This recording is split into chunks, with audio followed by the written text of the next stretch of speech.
Nou vriende, goeiemôre, ons is die Here en dankbaar dat ons uitgespaar is, dat ons vanmôre weer die voorreg het om so rondom sy woord stil te word. Ek vertrou dat dit goed gaan met u en dat dit goed gaan met u geliefdes en ek bid dat die Here u sal seën met wysheid en insig vanuit die woord en dat hierdie waarheid u voetstappe sal rig op hierdie weg van geregtigheid om die Here in alles te verheerlik. Mag u in hierdie dag lewe tot eer van die Here, tot verheerliking van sy naam, tot uitbreiding van sy koninkryk en mag ander deur jou lewe na Christus getrek word. Nou vanmôre gaan ons aangaan met ons reeksie boodskappe vanuit die boek Spreuke. Ons gaan stilstaan by Spreuke 27 vers 19 tot 27. En kom ons kyk wat staan daar en wat die Here vir ons wil kom leer vanuit sy woord. Daar staan soos in die water aangesig teenoor aangesig is, soos die hart van die mens teenoor die mens. Nou vriende, ons almal weet en ons almal het al stilgestaan by 'n plas water en vir onsself daarin gekyk en dan sien ons beeld gereflekteer uit hierdie plas water. As jy in water kyk, sien jy dit, en hierdie hele beginsel, hierdie hele gedagte wat na vore kom is, dat soos jy jou beeld in water gereflekteer sien, so word jou hart en jou karakter geopenbaar deur jou woorde, jou dade en jou optrede. Dis wat die B-gedeelte sê, soos die hart van die mens teenoor die mens. Die hele gedagte hier is, wat in jou hart is, kom uit in jou optrede. En vriende, jou hart en jou karakter word geopenbaar, wanneer jy met mense praat, wanneer jy optree, wanneer daar sekere dinge is wat jy doen, die gesindheid waarmee jy dit doen, die gesindheid wat jy optree teenoor ander mense, en dis vir ons 'n baie kosbare les vanmôre. Ons kan nie voorgee nie. Een of ander tyd, deur ons gebruikelike handelswyse, sal mense sien wie ons werklik is. Ons kan net vir so lank voorgee, ons kan net vir so lank wegsteek, en daarom is die gebed van my hart, dat u en ek, binne en buite, dieselfde mens sal wees. Dis nie sondeloos nie, dis nie 'n volmaakte mens nie, maar dis dat ek deur my woorde en my dade en my optrede verander kan wys dat Christus my nuut kom maak het. En daarom as iemand in Christus is, dan sy 'n nuwe skepsel. Die ou ding het verbygegaan, kyk, dit het alles nuut geword. Mag u en ek in hierdie dag Christus reflekteer en mag ons sy naam verheerlik. Die volgende vers sê, die doderyk in die plek van vertering word nie versadig nie. So word die oë van die mens nie versadig nie. Nou vriende, hierdie woorde word min of meer herhaal in Prediker. Die boek Prediker het 'n baie besondere en interessante boek gesê in Prediker 1 vers 8 vir ons. Al die dinge is so vermoeiend en geen mens kan dit uitspreek nie. Die oog kry nie genoeg van sien nie en die oor word nie vol van hoor nie. Een van die vertalings wat ek nageslaan het sê, die doderyk en die onderaardse diepte kry nie genoeg aan dooies nie. 'n Mens se oë kry genoeg van begeer nie. Nou ek het daaraan gedink, die statistiek sê daar sterf so amper 2 mense elke sekond. Nou in 'n 10 minute periode is dit plus minus 900 mense wat sterwe en ons kan eintlik met sekerheid sê dat die doderyk en hierdie plek van verderf nie 'n versadigingspunt het nie. Vriende, elke dag reg oor die wêreld sterf duisende en miljoene mense. En die hele beginsel wat die Bybel vir ons hier wil deurgee, ons oë is presies dieselfde. Ons is altyd lief om te kyk. En dan kyk ons en dan begeer ons. En dan wil ons besit. En hierdie siklus, ek wil amper sê bose kringloop, herhaal homself elke dag. En dit eskaleer so dat ons baie keer onverantwoordelik optree, omdat ons oë sien, ons hart begeer en ons wil graag besit. Dink aan die versoeking wat die duiwel vir die Here Jesus Christus gegee het daar in Matteus 4. Hy het hom die koninkryke van die wêreld gewys. U sien hierdie begeerlikheid van die oë gewys en vir hom gesê, as jy voor my neerval en my aanbid, gee ek jou al hierdie koninkryke. Die duiwel offer vir Jesus iets wat hy nie kan gee nie, want niks behoort aan hom nie. Alles behoort aan die Here. Maar hy kom met hierdie begeerte omdat hy weet, die vyand weet, dit is waar die meeste mense inval, deur die begeertes van die oë. Want dit gaan en dit sak in die hart af en dit lei na baie keer onverantwoordelike optredes, omdat ek graag wil besit wat ek gesien het. So wat is die les wat ons hieruit moet leer? Dat ons vir die Here sal vra, Here, hou my oë en hou my gedagte gevangene tot gehoorsaamheid aan U. Dat my hart nie so begeerig sal raak en dat my oë nie net alles sal sien en begeer en graag wil besit nie, maar dat ek sal weet dat my oë gefestig moet wees op Jesus, die leidsman en volëinder van my geloof. Dat ek moet weet, in hierdie wêreld sal ek verdrukking hê. Daar sal tye wees van hartseer, pyn en uitdagings. Daar's ook wonderlike goeie tye en tye van rus en vrede. Maar dit alles saamwerk om my meer te vorm om soos Jesus te wees. En my oë bly gefestig op hom, die een wat alreeds hierdie pad gestap het, die oorwinning behaal het en deur sy soendood vir my verlossing bewerk het aan die kruis, om my meer as oorwinnaar te maak deur Christus wat my liefgehad het.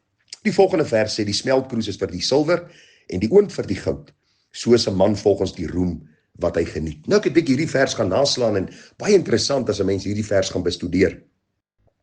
Nou vriende, as ons dink aan silwer en goud en hoe dit gelouter word en hoe dit skoon gemaak word, dan sien ons by albei hierdie edelmetale gebruik hulle hitte. En die teks wil eenvoudig vir ons sê, 'n man se ware karakter word geopenbaar in hoe hy roem, eer en lofprysing hanteer. Dink mooi aan wat hier staan. Die oomblik wanneer 'n mens geprys word oor dinge wat jy goed doen, as jou naam genoem word en mense gee vir jou applous, wat kom na vore in jou lewe? Nou vriende, ons weet daar is baie mense wat beskeie is en vir mense sê baie dankie vir hierdie mooi gebaar en beskeie wegstap, maar die meeste hou daarvan en hulle word groot in hulle self en hulle word hoogmoedig en hierdie roem gaan hulle kop en hulle behandel later mense baie sleg en op 'n manier wat God nie welbehaaglik is nie. So hierdie verse eenvoudig vir ons, dat soos hitte, goud en silwer louter, reinig, so word 'n man se hart geopenbaar in hierdie tye wanneer daar vir hom lofprysinge toegebring word en eer vir hom gegee word en sy roem besing word, dan sien jy wat werklik in sy hart aan die gang is. Of hy hoogmoedig, opgeblaase, ek wil amper sê, verwaand gaan raak, en of is hierdie persoon 'n beskeie persoon wat eer en roem en lof en dank aan God bring, wat sê, hy gee my die gawes, hy gee my die talente, hy gee my die wysheid, hy gee my die insig, alle lof en eer kom hom toe, en ek stap weg en ek heerlik die Here in wat ek doen. Mag die Here vir ons wysheid gee, dat wanneer hierdie goed na ons kant toe kom, dat ons altyd die gesindheid van die Here Jesus wil openbaar, want hy self sê, die Bybel sê self, kom en leer van my, want ek is sagmoedig en nederig van hart, en jy sal rus vind vir jou siel. Vriende, trotsheid kom voor die verbreking, hoogmoed voor die val, en wanneer hierdie roem na ons kant toe kom, en ons kan dit nie hanteer op 'n Bybels verantwoordbare manier nie, sal dit ons uiteindelik vernietig. Die legio voorbeelde is vir ons daar, en mag ons leer daaruit en God verheerlik. Die volgende vers 22 sê, al stamp jy die sot in 'n stamblok, tussen graankorrels met 'n stamper, sy sotheid sal nie van hom wyk nie. Nou hierdie vers het my baie getref, want 'n mens dink by jouself, maar dis 'n geweldige proses, om hierdie graankorrels te stamp, en dis 'n proses waar hulle fyn gemaal word, en nou sê die Bybel vir ons, al stamp jy 'n dwaas in 'n stamblok, al stamp jy hom saam met die sandkorrels in 'n vysel, jy sal sy dwaasheid nie uit hom uitkry nie. En ek het so aan gedink aan die jare wat ek in die bediening is, en mense met wie ek gepraat het en gedeel het, en ek moet vir u sê, daar is sulke voorbeelde. Daar is mense wat deur geweldige pyn en hartseer en dinge gaan wat hulle gedoen het, en die verkeerde dade haal hulle in, en die hartseer gevolge moet hulle mee saamlewe. Maar môre maak hulle presies dieselfde fout. Jy kan vir hom onderrig uit die woord, jy kan hom leer, jy kan hom teregwys, jy kan hom onderrigting gee, hy draai om en hy doen presies dieselfde oor en oor en oor. En hier is die groot waarskuwing vir môre vir ons. Vriende, dat ons nie soos 'n dwaas sal wees nie. Dat die sotheid nie so in ons sal vassit en die dwaasheid so diep in ons harte sal vassit, dat ons nie na raad wil luister. Dat ons nie vir die Here sal vra om ons harte en ons lewens te verander nie. Want jy sien, as ons gesindheid eiesinnig is, sal ons lewens later vernietig word. Daarom pleit ek by u, dat ek wyse mense sal wees, wat naby die woord van die Here bly. En nou sluit ek af, vers 23 tot 27, kom saam, het vorm 'n geheel, daar staan geen noukeurig ag op die voorkoms van jou skape, rig jou aandag op die troppe vee, want 'n skat is nie vir ewig nie, of sal 'n kroon wees van geslag tot geslag, as die gras verdwyn en die jong gras verskyn, en die bossies van die berge bymekaar gemaak word, dan is daar lammers vir jou kleding, en bokke as 'n koopprys vir grond, en genoeg bokmelk as voeding vir jou huis, en as lewensonderhoud vir jou diensmeisies. En wat wil hierdie verse vir ons kom leer? Want as ons hierna kyk, lyk dit vir ons soos 'n boerdery. Dit lyk soos iemand wat moet vee boer, dit lyk soos iemand wat grond besit, 'n boer wat sy inkomste genereer uit dit wat hy van die land afkry. En vriende, wat hierdie verse eenvoudig vir ons wil kom leer, en as u die verse baie noukeurig lees, sal u sien dit gaan oor om 'n goeie rentmeester te wees van dit wat God vir jou gee. Want u sien, die Bybel is baie duidelik daaroor, 'n skat sal nie vir ewig hou nie. 'n Kroon sal nie van geslag tot geslag hou nie. Daar is een koning op 'n slag, en hy kom en hy gaan, en dan vat die volgende koning oor. En onthou net een ding, Wanneer daardie koning afgesit word, of wanneer daardie persoon in aansien afgesit word, dan moet hy leef met wat hy bymekaar gemaak het. En kom ons pas dit toe op vandag se dag en tyd. Ons weet dat ons 'n sekere ouderdom bereik, dan moet ons op pensioen gaan.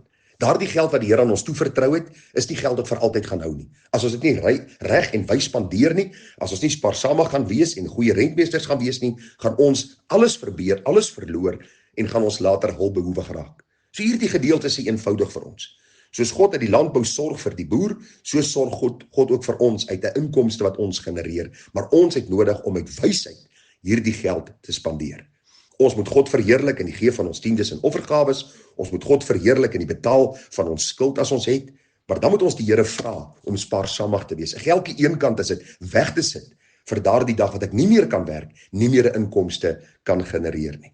Ag, en ek dink aan baie mense in die jare in die bediening wat ek al teëgekom het, wat 'n klomp miljoene gekry het toe hulle op pensioen gegaan het en dit gespandeer het. Hierdie geld letterlik gespandeer het. En wat gebeur? Vandag is hulle hulpbehoewig. Vandag moet hulle op 'n hoë ouderdom werk. Hulle moet inkomste genereer op 'n manier. En dit skep 'n geweldige probleem met jou kragte neem af, jy word ouer. Daarom, die kort en die lank van die saak is, wees 'n wyse rentmeester. Wees spaarsamig. Spandeer jou geld goed en verheerlik God in alles wat jy doen. En maak sy naam groot in jou lewe, sodat hy geëer sal word. Dat ander ook kan sien, dat die Here Jesus ook in hierdie opsig aan ons wysheid gee deur die krag van sy gees, vanuit sy wonderlike woord. Vriende, groete vir u, mooi dag verder te laat.